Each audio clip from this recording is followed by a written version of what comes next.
गांव की बहन। फूलमती काकी, अंजलि दीदी के लिए शहर से फोन आया है, जल्दी से भेजो दुकान पे, नहीं तो फोन कट जाएगा। हाँ हाँ बेटा, अभी भेजती हूँ। अंजलि बेटा, तेरे लिए शहर से फोन है, सब काम छोड़ के जल्दी जाके सुन ले, नहीं तो फोन कट जाएगा। हाँ माँ, अभी जाती हूँ, जरूर मीनाक्षी दीदी का फोन आया होगा। हाय अंजलि। नमस्ते दीदी, मेरा मतलब हाय, कैसी हो आप? यहाँ तो सब ठीक है। मामा मामी कैसे हैं? तू कैसी है? मेरे तो एग्जाम्स होने वाले हैं, हर रोज कॉलेज जाना पड़ता है, lectures, extra classes, private coaching. ओ मैं तो इतना थक जाती हूँ, क्या बताऊँ। आपकी कॉलेज वाली बहन जी आपको इतना पढ़ाती है, तो घर कब जाती हैं आप दीदी?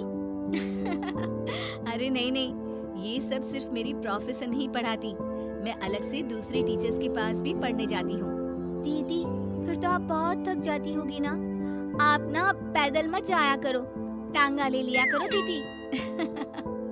नहीं मेरी भोली बहन, ना मैं पैदल जाती हूँ ना ही यहाँ टांगा मिलता है, मैं बस से जाती हूँ और थोड़ी दूरी के लिए रिक्शा ले लेती हूँ। सच्ची? वहाँ पर टांगे नहीं बस चलती है? वाह, वो भी हर रोज? हमारे गांव में भी बस आती है, दिन में 2 बार। यही तो खास बात है शहर की, यहाँ बसें पूरा दिन दौड़ती हैं सड़कों पर, और सिर्फ बसें ही नहीं, कार, स्कूटर और ट्रक भी, और तो और थोड़ी दूरी पर तो हवाई जहाज भी है, जहाँ से हवाई जहाज आसमान में उड़ते हैं।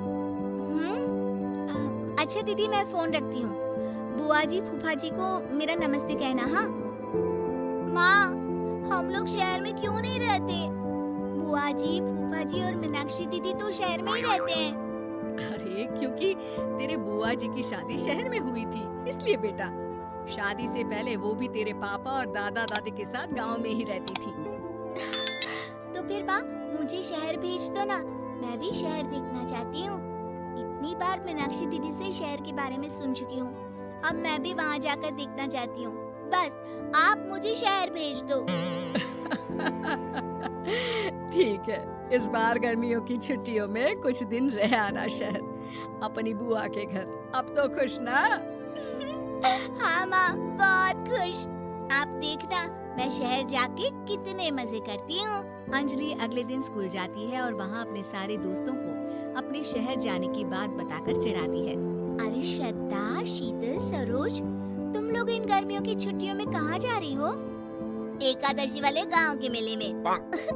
हम तो दूसरे गांव में नानी के घर जाएंगे, उनका घर नहर के किनारे है, बड़ा मजा आएगा।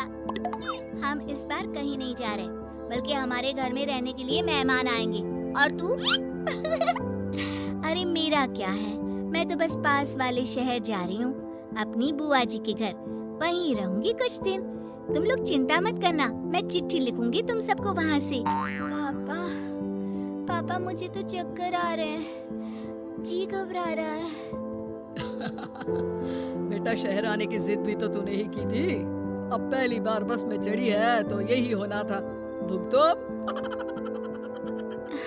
अरे मामा जी, अंजलि, आप लोग आने से पहले बता तो देते, मैं लेने आ जाती बस स्टैंड तक।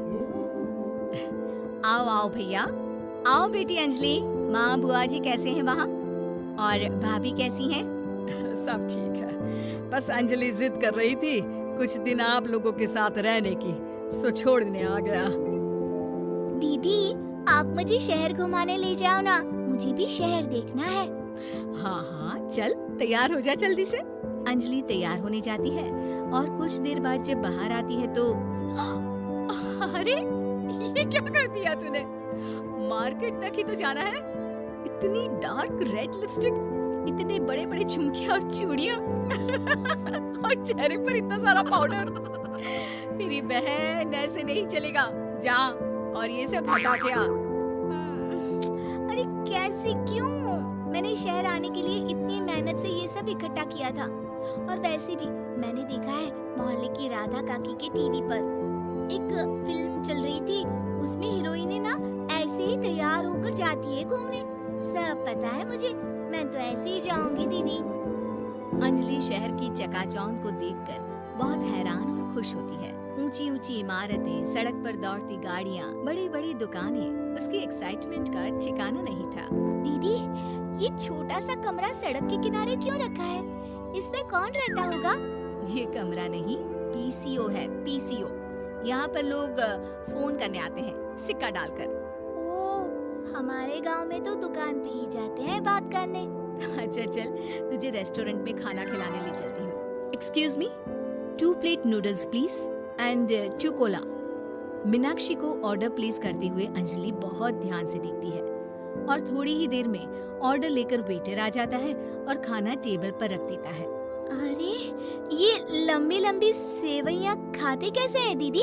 और इसके साथ कोई अचार, प्याज, मूली कुछ भी नहीं दिया, बस ये छोटा सा पेट खुजाने वाला दे दिया है। गांव में तो छोटे छोटे चावल ही होते हैं जो कि हाथ से ही खा लेती हूँ। अब इसे कैसे खाऊं दीदी? एक्सक्यूज मी, एक चम्मच प्लीज और लिटिल प्याज और अचार और मूली और एक गिलास मट्ठा, वो बाद में। हाँ, अब ये सब सुनकर आसपास बैठे लोगों को हंसी आ जाती है। मीनाक्षी भी अपनी हंसी किसी तरह रोकने की कोशिश करती है और वेटर मुस्कुराता हुआ वहाँ से चला जाता है। अंजलि समझ नहीं पाती कि सब किस बात पर हंस रहे थे, लेकिन वो छिप जाती है।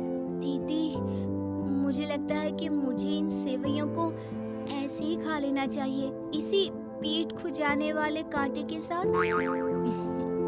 एक काम कर, तू मुझे खाते दे, जैसे मैं खाऊं तो भी वैसे ही खा ले। ठीक है दीदी।